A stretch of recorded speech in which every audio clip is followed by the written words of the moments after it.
কালীঘাটে মায়ের সামনে যে শপথ তুমি করলে তা তোমার মনে থাকবে তো? এত বড় একটা পাগলামির কথা মনে থাকবে না? পাগলামি? মাকে সাক্ষী রেখে আমাদের ঘর বাঁধার সংকল্প তোমার কাছে পাগলামি বলে মনে হলো? পাগলামি কথাটা শুনতে খারাপ লাগলেও ভালো করে ভেবে দেখো সুচেতা, আজ মায়ের সামনে দাঁড়িয়ে তুমি যা করলে তা পাগলামি ছাড়া, খেয়ালি মনের খেয়াল ছাড়া আর কিছুই নয়। খেয়ালের উপকার তো আমরা। তুমি দেখো একদিন সত্য সুন্দর হয়ে আমাদের জীবনে স্বর্গে সুষমা ছড়াবে। মনে অনেক কিছু ভাবা যায় সুচেতা, যা বাস্তব নয়। এই মুহূর্তে মনে করতে পারে আমি ভারতের সম্রাট, কিন্তু বাস্তবে তাই কি সম্ভব? কেন সম্ভব নয়? সম্রাট যিনি, তিনিও তো তোমার মতো একজন মানুষ। হ্যাঁ মানুষ, কিন্তু সাধারণ নন, অর্থাৎ দরিদ্র নন। তুমি লেখক মানুষ, যুক্তিতর্কে আমি তোমার সঙ্গে পেরে উঠবো না।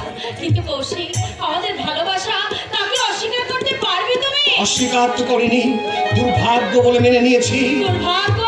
তা না হলে বামন হয়ে চাঁদে হাত বাড়াবো কেন?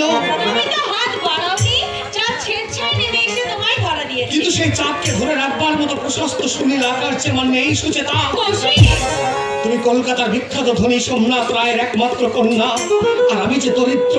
কিন্তু আমি তো অর্থ সম্পদ চাই না কৌশিক, আমি চাই মানুষ। তুমি না চাইলেও তোমার বাবা চান সুচেতা। তিনি তার একমাত্র মেয়েকে কিছুতে আমার মতো একটা গরিবের ছেলের হাতে তুলে দেবেন না সুচেতা। কৌশিক, আমার সাংসারিক অবস্থার কথা তুমি তো সব জানো। গ্রামীণ কাজ করে যা পাই তাতে আমার সংসার ঠিক মতো চলে না। আমার বাবা আজ 3 বছর পক্ষাঘাতে শয্যাশায়ী, ছোট ভাই কলেজের মাইনে 4 মাস বাকি, এরপর আছে দয়রাম শেঠের দেনা।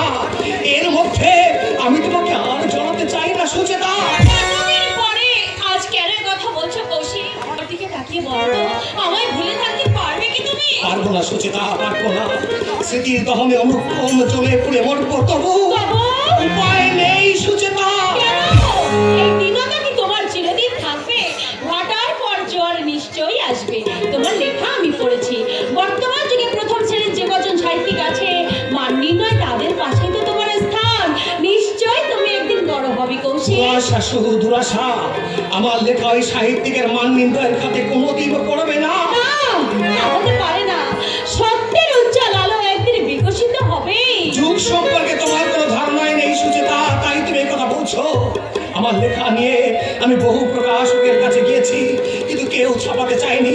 সবাই আমার সৃষ্টিকে, আমার পরিণতি উপহাস করেছে।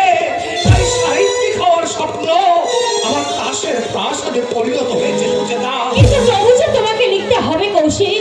তোমার লেখা গরিব কেন মরে এ বাস্তব আমি পড়েছি। পড়তে পড়তে একটা প্রশ্ন আমার মনের মধ্যে মাথা ঘুরে পড়েছে, গরিব কেন মরে এমন বাস্তব। সুচেতা, সাধনার মাঝে নিজেকে হারিয়ে দাও, মিথ্যা হবে না। একদিন তোমার যশকীর্তনে মুখরিত হবে সারা দেশ। সেদিন আমি গর্ব ভরে বলবো, ও আমার কৌশিক, ও আমার কৌশিক। বেশ, তাই হবে। এমনি করে তুমি আমাকে উৎসাহ দাও, প্রেরণা যোগাও। চিরটা কাল ঠিক এমনি করে। নিশ্চয় চিরটা কাল এমনি করে আমি তোমার পাশে পাশে থাকবো কৌশিক।